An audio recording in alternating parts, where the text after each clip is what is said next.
questions. Yeah. Thank you all so much. This is fascinating, and it's interesting to hear about some of the progress in STEM education and the challenges.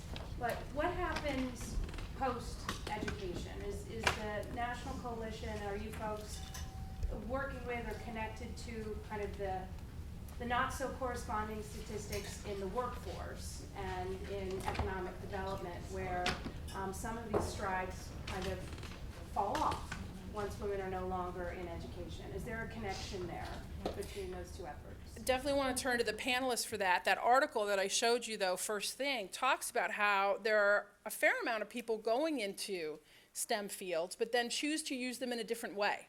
Choose to go into finance, choose to go work on Wall Street. And so, interestingly enough, it'll be interesting to see how this recession actually impacts that career path. And the corresponding regulatory changes that may come about. I know Mr. Dodd is introducing his regulatory bill on the Senate side today. So that could be different. But you're absolutely right in that what are the climate issues, even for those who make it through the pipeline, how do we then keep them there? And I think we'll open that up to panelists. Kathy particularly might have some. Yeah, I think, can you hear me better, or do I need to be able to come over there? No, I think you're absolutely right that there is that issue in industry as well. And organizations like the Society of Women Engineers, and we work with ASME International on the mechanical engineering side, and other groups are actually working on it from both perspectives, the industry side as well as the academic side. Those two of those last three slides I put up that showed the difference in the biotech industry versus the IT industry. I mean, and I was talking with Christiane over here from AAUW earlier about the aerospace industry. The aerospace industry, where I work, thoroughly masculine oriented, not a really good place for women. So if we can start getting that message out and say this is what the issue is in academia, it's going to be the same issue because these are the same people in industry. We can start hopefully changing those environments as well to maybe look more like a biotech industry or something like that, where there's flatter, more collaborative organizations, I think.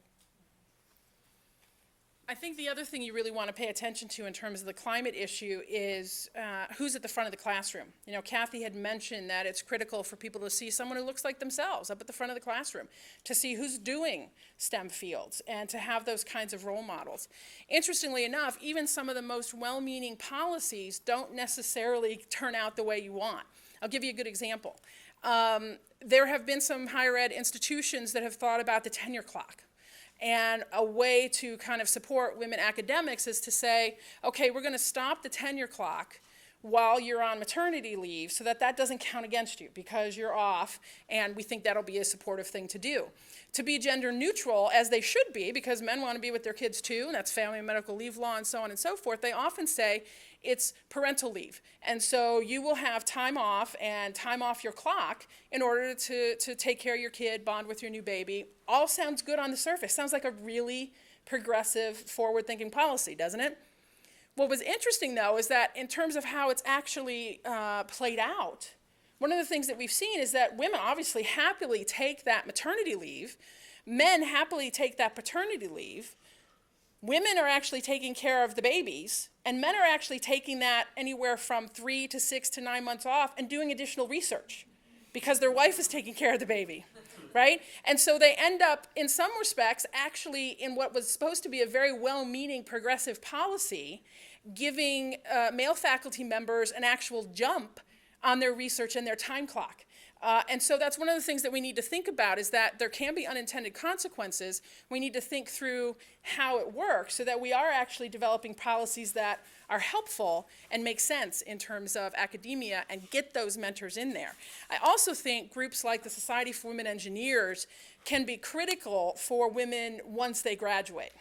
You know, we've got at AAUW a couple of folks who left the engineering field. Christy is one of them, right? There's someone in my department. There's a reason why women make it through academia and then actually go out and become and practice as engineers and decide that this isn't for them. And groups like the Society for Women Engineers can really be useful in terms of providing camaraderie, support, information, and ideas for how to make it through what for many of them can be a very much male-dominated environment. Other questions? Yeah. I guess, well, I just graduated from Penn State, and I noticed that in our ASME student chapter, all of the officers were female in a major that was over 90% male. And that was the majority of the girls in the major that were active in the society. And the men really didn't do that much, except for they were active a little bit in SAE. So I think once you get to that level, you have the stronger girls that are confident. You know, the problem really lies in high school and the stereotypes that you're talking about.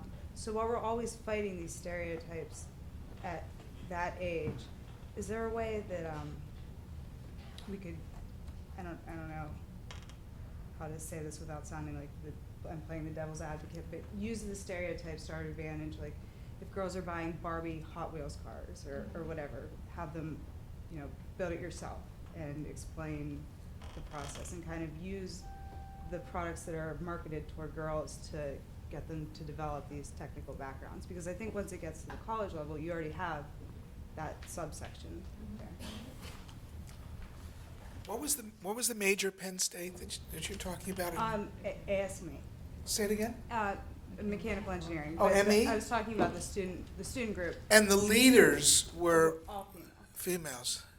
except for, I think, 2, and they were the design chairs that worked on all the hands-on projects. You know, we can make stabs at this. Females are, you know, build community in college. They're often the leaders of clubs and things. That's not unusual. I'd love to study this. You want to do graduate work? I would love to study what happens to these civic-minded female MEs in the future. How many of them become CEOs versus drop out? But that, or on Capitol Hill, yeah. You bring up a great question. Anyone want to? Yeah. You know, one of the things that David mentioned earlier was that there is an interesting phenomenon going on with boys right now, in the sense, and I mean K through 12, but also college-age young men, in terms of their willingness to engage in education, how much time they're willing to study, how much time they're willing to work to make sure that they get good grades. There have been some great studies and books out there that talk about the fact that there, you know, boys saying, you know, I could have gotten an A, but I would rather have gone out and done my PlayStation this week, and the B was just fine for me. And so there's, in some respects, a conscientious decision, which I find fascinating. The other thing is that I think in terms of the club issue, as David said, there is absolutely the whole issue of where do they want to devote their time, right? So if you are president of a club, whether you're male or female, that's going to cut into and make you have to juggle your time in terms of studying, in terms of fun, in terms of family time, whatever. And women, for a variety of different reasons, some very much gender-based, oftentimes are willing to make those kinds of decisions, right? So I think that could enter into it too, right? Anybody else want to address?